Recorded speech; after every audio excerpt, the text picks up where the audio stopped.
Hello guys, কি অবস্থা? কেমন আছো তোমরা? আশা করি সকলেই ভালো আছো।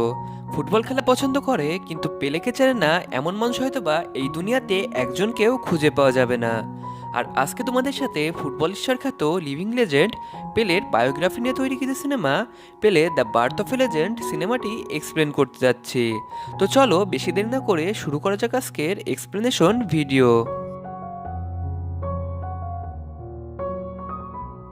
তো ছিল এবং মোজা চুরি করে তারা একটি ফুটবল তৈরি করে আর তারা সবাই মিলে একসাথে বলটি দিয়ে খেলতে থাকে।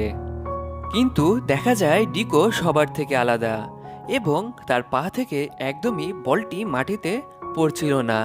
তারা একসাথে সম্পূর্ণ বস্তিতে খেলতে থাকে এবং সবাইকে অতিষ্ঠ করে ফেলে যায় এবং তাদেরকে অনেক মারধর করে।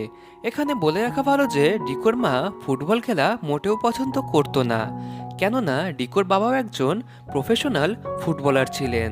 কিন্তু ইনজুরির কারণে তাকে ফুটবল খেলা ছাড়তে হয় এবং বর্তমানে সে একজন টয়লেট পরিষ্কারকের কাজ করে। এ কারণে মূলত ডিকোর মা চায় না বাবার মতো ডিকোকেও যেন ফুটবল খেলার কারণে ভবিষ্যতে টয়লেট পরিষ্কারকের কাজ করতে হয়।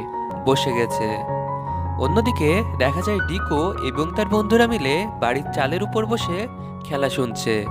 কিন্তু ওই ম্যাচটিতে ব্রাজিল খুব বাজেভাবে হেরে যায় এবং বিশ্বকাপ থেকে বাদ পড়ে যায়।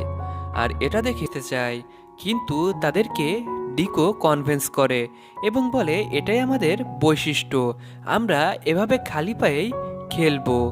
আর এরপর দেখা যায় তারা যেখান থেকে বাদাম চুরি করেছিল তারা এখানে চলে এসেছে এবং তাদেরকে ধরতে আসে। আর এটা দেখেই ডিকো এবং তার বন্ধুরা মিলে জঙ্গলের মধ্য দিয়ে পালাতে থাকে এবং সে সময় বৃষ্টি শুরু হয় এবং এক পর্যায়ে গর্তটি ভেঙে পড়ে।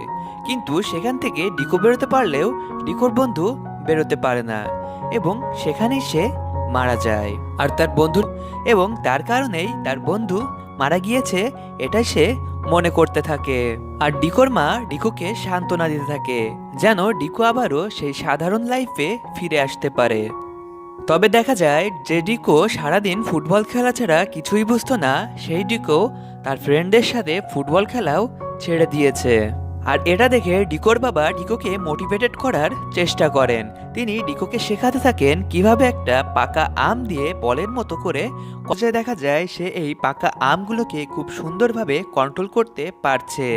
আর এরপর দেখা যায় সে ছোট্ট ডিকো 13 বছরের কিশোরে পরিণত হয়েছে এবং বর্তমানে সে পূর্বের তুলনায় ওই আমগুলো নিয়ে আরও বেশি কন্ট্রোলিং করতে পারে এবং আরও অনেক অনেক ধরনের স্কিল। তারপর দেখা যায় ডিকো ইন্টারন্যাশনাল লেভেলের কোচের আন্ডারে কোচিং করছে। তবে ডিকো তার খেলা নিয়ে মোটেও সন্তুষ্ট ছিল না। এক পর্যায়ে ডিকো সিদ্ধান্ত নেয় যে সে আর মোটেও এই ফুটবল খেলাকে কন্টিনিউ করবে না, বাড়িতে ফিরে যাবে এবং লেখাপড়াকে আবারও কন্টিনিউ করবে।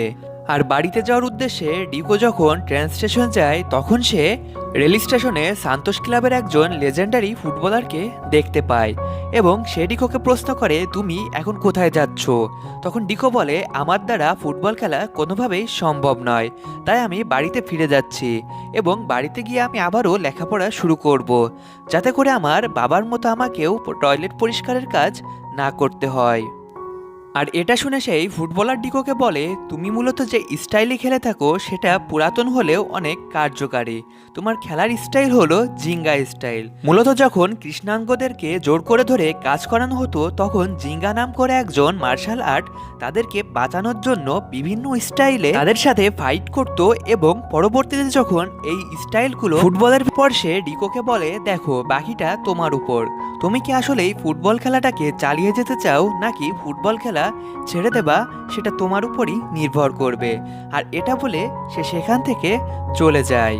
আর তারপর দেখা যায় ট্রেন স্টেশনে ট্রেনটা এসে গিয়েছে এবং এক পর্যায়ে ট্রেন ছেড়ে ডিকো তার মনকে বদলে ফেলেছে এবং সে আবারও ফুটবল খেলার জন্য নিজেকে খুশি হয়।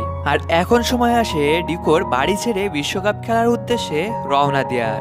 আর সে যখন তার ক্যাম্পে পৌঁছায় তখন সে দেখতে পায় আইডল মানে তারা সেখানে রয়েছে এবং সে তাদেরকে দেখে খুবই খুশি হয়। আর এরপর ডিকোর কোচ জিঙ্গা স্টাইলে খেলতে নিষেধ করা হয়।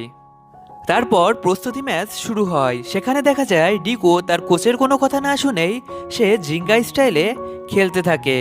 আর এই জিঙ্গা স্টাইলের ফলে সে অনেক বড় একটা ইনজুরিতে পড়ে, আর যার ফলে তার বিশ্বকাপ খেলার সম্ভাবনা প্রায় শেষই হয়ে যায়। আর এরপর ডিকো মানসিকভাবে খুবই ভেঙে পড়ে এবং সে তার মাকে ফোন দিয়ে বলে, মা, আমার খুবই বড় একটা ইনজুরিতে পড়েছি এবং আমি হয়তোবা আর বিশ্বকাপ খেলতে পারবো না।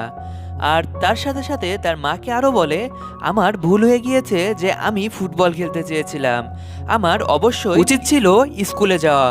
তখন তার মা বলে, দেখো বাবা, তোমার ভবিষ্যতের কথা চিন্তা করে আমরা সকলেই একসাথে বসে ডিসিশন নিয়েছি, তাই এখানে কোনো ভুল হয়নি। তুমি তোমার সর্বোচ্চটা দিয়ে চেষ্টা করে যাও এবং ভালো কিছু করার চেষ্টা করো, আর ক্যারিয়ার সেখানেই শেষ হয়ে যাবে। আর এসবের পর ব্রাজিলের কোচ তাকে খুবই রাগ করে এবং পরবর্তীতে দেখা যায় তারা বিশ্বকাপের উদ্দেশ্যে উরুগুয়েতে চলে গিয়েছে। আর সেখানে দেখা যায় তারা একের পর এক ম্যাচে জয়লাভ করছিল এবং ভালো ফুটবল খেলছিল। কিন্তু সেখানে ডিকো তার পায়ের ইনজুরি নিয়েই ম্যাচ খেলতে থাকে। এরপর দেখা যায় ব্রাজিল একের ফাইনালে পৌঁছে যায়। এরপর ফাইনালে ডিকোর একক নৈপুণ্যে জয় পায় ব্রাজিল। আর 19